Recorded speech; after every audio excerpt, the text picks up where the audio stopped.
Everyone, welcome back to my channel. तो आज हम द हिंदू का शॉर्ट नोट देखेंगे हमें क्या क्या पढ़ना है। और आप सभी को happy republic day and happy Basant Panchami. तो हम अपना स्टार्ट करते हैं।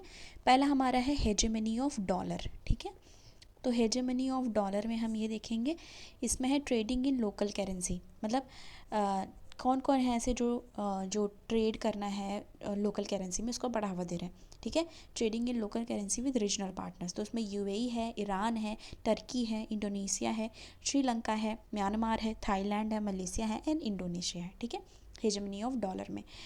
अब देखो, हेजेमनी ऑफ डॉलर का मतलब क्या है कि हर जगह मोस्टली डॉलर में ही ट्रेड हो रहा है।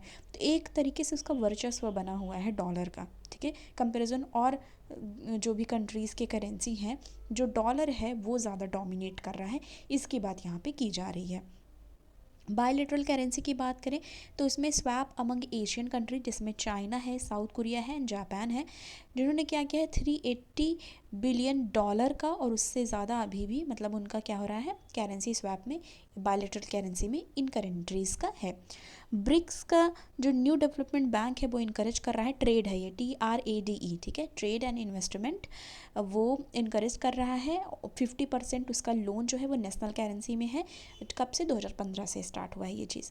और अदर रीजनल जो ग्रुपिंग है, जैसे संघाई कोऑपरेशन ऑर्गेनाइजेशन SCO और यूरेशियन इकोनॉमिक यूनियन, ठीक है, RCEP, regional comprehensive economic partnership. तो ये सारे लोग भी जो करेंसी जो ट्रेड है लोकल करेंसी में, उसको बढ़ावा दे रहे हैं। ठीक है, और चैलेंजेस क्या क्या हैं ये देखना है। देखो, नो मोर टूवर्ड डी डॉलराइजेशन। मतलब इसका है कि डॉलराइजेशन की तरफ ना ज़्यादा जा करके लोकल करेंसी को भी बढ़ाने का एक चैलेंज है। ठीक है, फिर से ये एक चैलेंज है कि फिर से सब लोग डॉलर की ही तरफ ना भागे। एक तो ये है। दूसरा, नॉट फुली कन्वर्टिबल। तो कोई और करेंसी है, अदर करेंसी है, वो फुली कन्वर्टिबल नहीं हो पा रही है, ये भी एक चैलेंज है। ठीक है, और इसमें है मल्टीपल जो करेंसी सिस्टम है, उसमें डॉलर जो है वो स्टिल डोमिनेट कर रहा है, स्टिल डोमिनेटिंग पोजीशन में है। और अगर आप ये देखो कि किस तरीके की जो करेंसी का, ग्लोबल करेंसी का ट्रेंड है, तो उसमें डॉलर का 60% ग्लोबल करेंसी देखने को मिलता है, यूरो को 20%, एन का 5.8% और युआन का 3%। ठीक है, और ये रिक्वायर करता है लॉन्गर और सस्टेनेबल एफर्ट्स को।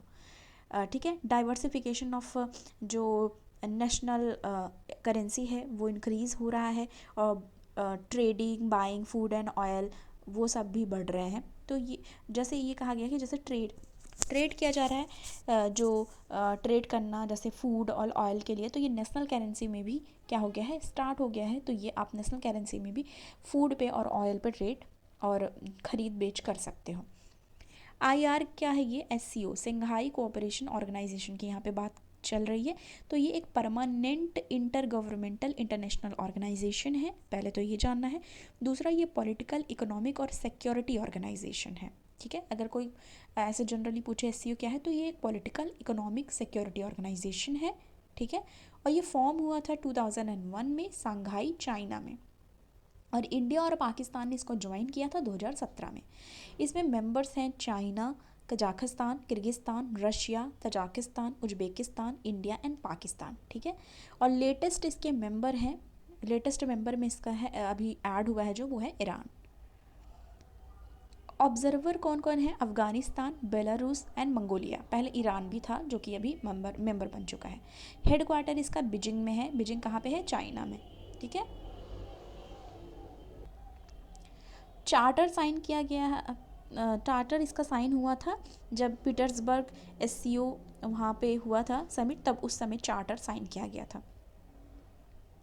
ओके, अब इसमें गोल्स क्या क्या हैं? पॉलिटिक्स से रिलेटेड इसमें गोल्स हैं, ट्रेड है, इकोनॉमी है, टेक्नोलॉजी है, कल्चर, एजुकेशन, एनर्जी, ट्रांसपोर्ट से रिलेटेड भी है। ठीक है, टूरिज़्म को बढ़ावा देने के लिए भी, टूरिज़्म की भी चीज़ें इसमें गोल हैं। ठीक है, इन्वायरमेंटल प्रोटेक्शन, कि किस तरीके से इन्वायरमेंट को प्रोटेक्ट किया जाए, उसके लिए भी इसमें है। ठीक है, अब इसका मेन जो ये है कि मेंटेन करना और इंश्योर करना, क्या चीज़? Peace, security and stability. ये इंश्योर करना है कि पीस होना चाहिए, सिक्योरिटी भी अच्छी होनी चाहिए और स्टेबिलिटी मेंटेन होनी चाहिए। Counter US counter US presence in central China, एक इसका ये भी ऑब्जेक्टिव है, और फाइट करना टेररिज्म से, ये भी है। नेक्स्ट हमारा है ज्योग्राफी से रिलेटेड, अर्थ इनर कोर रोटेटिंग स्लोअर, ठीक है। तो इसमें है rotating slightly faster than rest of the planet.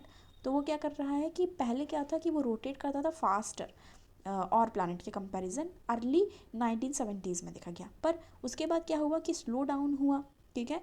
और अराउंड 2009 के करीब स्लो देखा गया।